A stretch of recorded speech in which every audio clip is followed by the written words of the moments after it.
See, awareness is a very powerful thing, but only if we start doing what is necessary or taking the necessary action once we become aware of something. So the moment we recognize where we left pieces of ourselves behind is the moment that we can start fetching ourselves back and that we can start returning to our true self. It is not so much about how people have crossed the line in our lives, have crossed boundaries in our lives, have done something to us in our lives, but it is more about how we have dishonored ourselves or how we dishonor ourselves along our own path.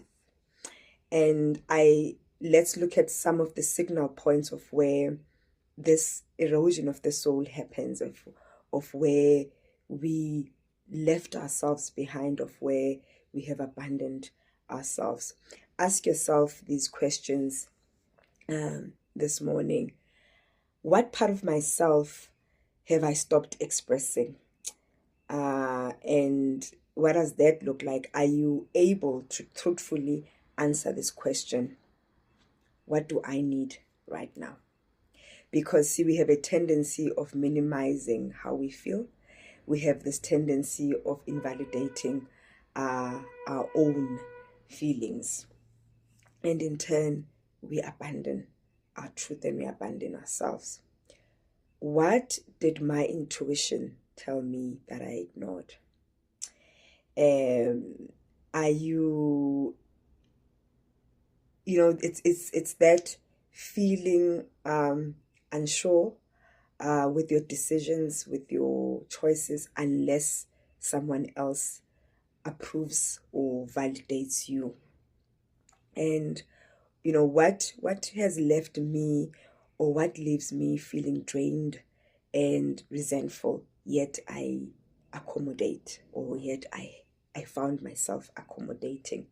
Sometimes we remain in environments, in relationships, in roles, in places that no longer serve or align with who we are becoming.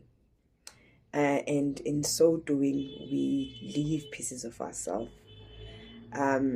We constantly override our inner voice. Where have I silenced myself? Where have you silenced yourself? Where do you still do that?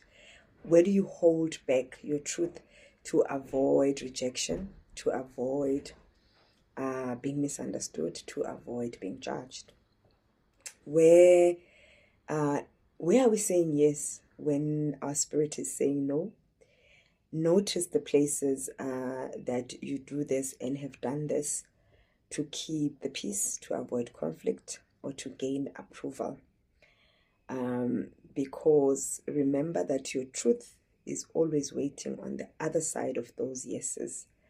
How many times do we say to ourselves after a conversation, I should have said what I felt, I should have spoken the truth, I should have responded in a particular way, which is the truth of how I feel.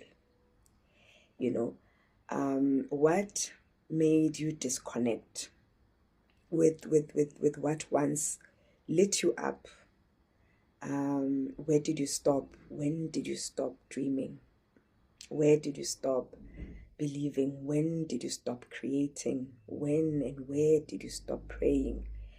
When did you abandon yourself and stop taking care of yourself, resting? Where and when, how did you stop doing the things that nourish your soul? Sit with these questions, sit with this reflection, and gently pace yourself as you embark on this journey and this process of fetching yourself back.